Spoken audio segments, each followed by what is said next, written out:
Session में आपके साथ जुड़े थे तो आपने कई सारे स्टॉक्स बताए थे, उसमें से एमटीएआर भी था, उसको हमने बाद में ट्रैक भी किया था, आगे किस तरीके से मूव आता हुआ नज़र आया। अच्छा खासा रिटर्न दिया है एमटीएआर ने। आगे क्या फ़ॉलो-अप करना है सर उसमें, और इसके अलावा कोई और नाम जो आपके रिकमेंडेशन में हो? जी, एमटीआर हमने 44-4300 से बोलते हुए आए हैं। ऑलमोस्ट जी। 50% के करीब रिटर्न दे चुका है ये स्टॉक पिछले 1.5 महीने के अंदर। और मेरा ना सर मैम एक ही चीज़ होती है, एक ही चीज़ को हम बार-बार कैरी फॉरवर्ड करते रहते हैं। जल्दी से प्रॉफिट बुक नहीं करते, हमारी स्ट्रैटेजी में वो नहीं आता। तो एमटीआर अभी भी मुझे अच्छा लग रहा है, तो एमटीआर को कंटिन्यू होल्ड किया जा सकता है, बाय किया जा सकता है। मुझे लगता है यहाँ पर अभी भी जगह काफ़ी बाकी है। मुझे लगता है बहुत जल्दी आपको एमटीआर में 7300 7400 का लेवल भी देखने को मिलेगा। अभी के लिए जो नया स्टॉक जो उभर के आ रहा है ना, वो है CEMPRO, केमप्रो, केम इंडिया प्रोजेक्ट बोलते हैं इसको। प्रोजेक्ट मैनेजमेंट में कंपनी है, पिछले कुछ दिनों से काफ़ी अच्छा, ऑलरेडी 40-50% चल चुका है अगर नीचे के लेवल से देखेंगे। और ये अपने 52 वीक हाई और लाइफ टाइम हाई को आज क्रॉस कर रहा है। अब मुझे लगता है ये स्टॉक अभी भी यहाँ पर 15,000 करोड़ के मार्केट कैप में है, तो छोटी कंपनी है नहीं। मगर मुझे लगता है ये कंपनी यहाँ से भी बहुत अच्छा कर सकती है, जिस तरह से प्रोजेक्ट आ रहे हैं ईपीसी बिजनेस में ये कंपनी है। बहुत जल्दी ये स्टॉक आपको 4 डिजिट में दिखा सकता है, तो उसके हिसाब से स्टॉक को आप ट्रेड कर सकते हैं। नीचे की तरफ मुझे लगता है 870 860 के करीब आपको स्टॉप लॉस लगाना चाहिए। चलिए, तो यहाँ पर जो है आप कैम इंडिया प्रोजेक्ट्स को देख करके चल सकते हैं। 918 के लेवल पर ट्रेड हो रहा है। 1 महीने का डेटा देखते हैं तो 60% से ज्यादा का रिटर्न दिया है। आज भी अगर हम देख रहे हैं तो 12-13% अपसाइड इससे देखने को मिल रहा है। और लोकेश सर ने भी कहा है बहुत ही जल्दी हम इसको 4 डिजिट में देख पाएंगे, तो आप इसको अपने वॉच लिस्ट में ऐड करके चल सकते हैं। ट्रेडिंग पर्पज से आप इसे देख करके चल सकते हैं। एमटीएआर पर जो है हमने पहले भी जब लोकेश सर जुड़े थे तो उनके साथ डिस्कशन किया था, फॉलोअप उनसे जान लिया है कि आगे आपको क्या टारगेट्स एमटीआर टेक में देखने को मिल सकते हैं। चलिए, यहाँ पर सर रिकमेंडेशन आपकी तरफ से आ गई है। अब कुछ रिजल्ट्स पे निकल करके आए हैं, उस पर भी आपसे नजरिया जानना चाहेंगे। सबसे पहले रेलटेल के बारे में बातचीत करना चाहेंगे। Q4 का रिजल्ट जो है काफी स्ट्रॉन्ग इन्होंने रिपोर्ट किया। प्रॉफिट में 25% का जंप देखने को मिला है। ऑर्डर बुक भी काफी ज्यादा स्ट्रॉन्ग है। स्टॉक की बात करें तो आज 5% की तेजी पे इस स्टॉक में दिखाई है। 345 का इंट्राडे हाई लगाया है। आपसे जानना चाहेंगे इसमें क्या किया जाए? में जब भी आपको अपमूव मिले तो प्रॉफिट बुक कर लें। यहाँ पर अभी रेलवे सेक्टर में एक स्टॉक के अलावा कोई भी, एक या 2 स्टॉक के अलावा कोई भी स्टॉक नहीं चल रहा है। रिजल्ट अच्छा आ रहा है बट वैल्यू अभी भी कंफर्ट जोन में नहीं है। तो रेलवे में आप देखोगे, रेलवे थीम 2024 में जो चला था उसके बाद से साइडवेज है, और इसका वो अभी नहीं है। सिर्फ रिजल्ट अच्छे होने से खरीद लेना सही नहीं होगा, तो इसको थोड़ा सा अवॉइड जोन में रखेंगे तो ज़्यादा अच्छा है। इसमें जो मूव आएगा मैम 400 के ऊपर जब चलेगा तब हम देखेंगे इसमें कोई मूव आ रहा नहीं आ रहा। मेरे को तो महंगा खरीदना है और महंगा बेचना है, हम सस्ता नहीं खरीदते। तो सस्ते में टाइम कितना लगता है वो इम्पोर्टेंट है। तो टेक्निकली यहाँ पर कोई मूव नहीं दिख रहा। चलिए ठीक है, तो 400 के ऊपर ही देखेंगे, कंफर्मेशन मिलेगी, उसके बाद आप यहाँ पर खरीद और बेचने की रणनीति रख सकते हैं। क्वालिटी की तरफ जाइए। नेक्स्ट हम यहाँ पर बात कर लेते हैं जिंदल स्टील के बारे में। 1264 पर कामकाज करता हुआ नजर आ रहा है।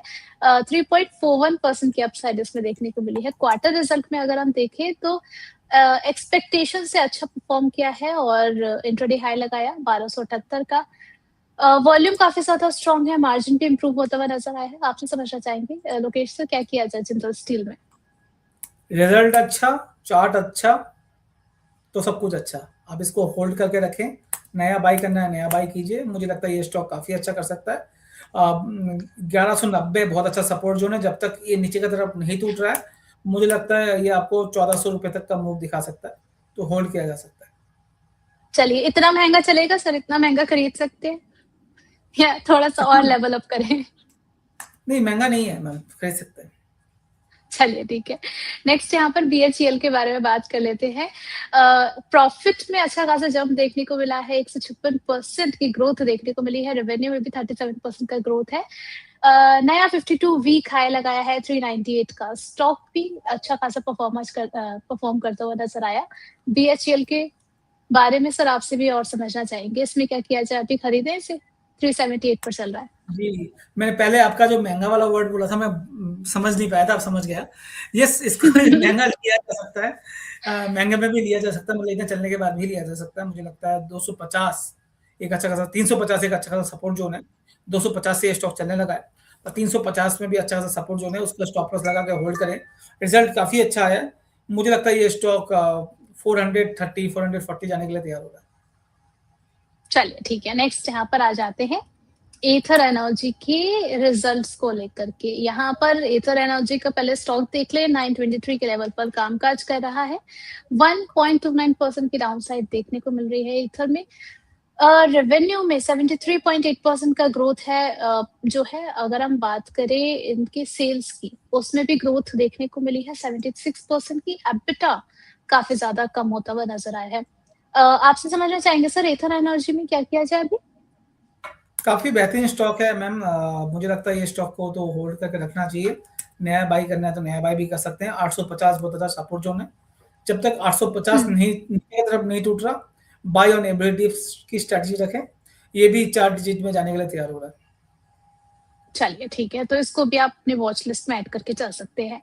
नेक्स्ट यहाँ पर बात कर लेते हैं डॉक्टर लाल पैथ लैब्स के बारे में। अच्छा खासा इन्होंने जो है अपना क्वार्टर का रिजल्ट जो है वो रिपोर्ट किया है। नेटवर्क में भी नेटवर्क एक्सपेंशन पर भी लगातार काम कर रहे हैं। पैकेज सर्विसेज पर भी ज्यादा फोकस कर रहे हैं। एबिटा एबिटा मार्जिन की बात करें तो उसमें भी जो है 27 to 28% का ग्रोथ देखने को मिला है। आपसे समझना चाहेंगे सर, इसमें क्या किया है अभी किया जाए? अभी हम देखें तो 1567 पर चल रहा है और अच्छा खासा अपसाइड भी आज इसने दिखाया है, 14.5% की तेजी। आफ्टर लॉन्ग टाइम ये ना चार्ट के ऊपर ब्रेकआउट दिख रहा है, मगर क्या हम्म, रिस्क क्या है, एक ही दिन का ये मूव है।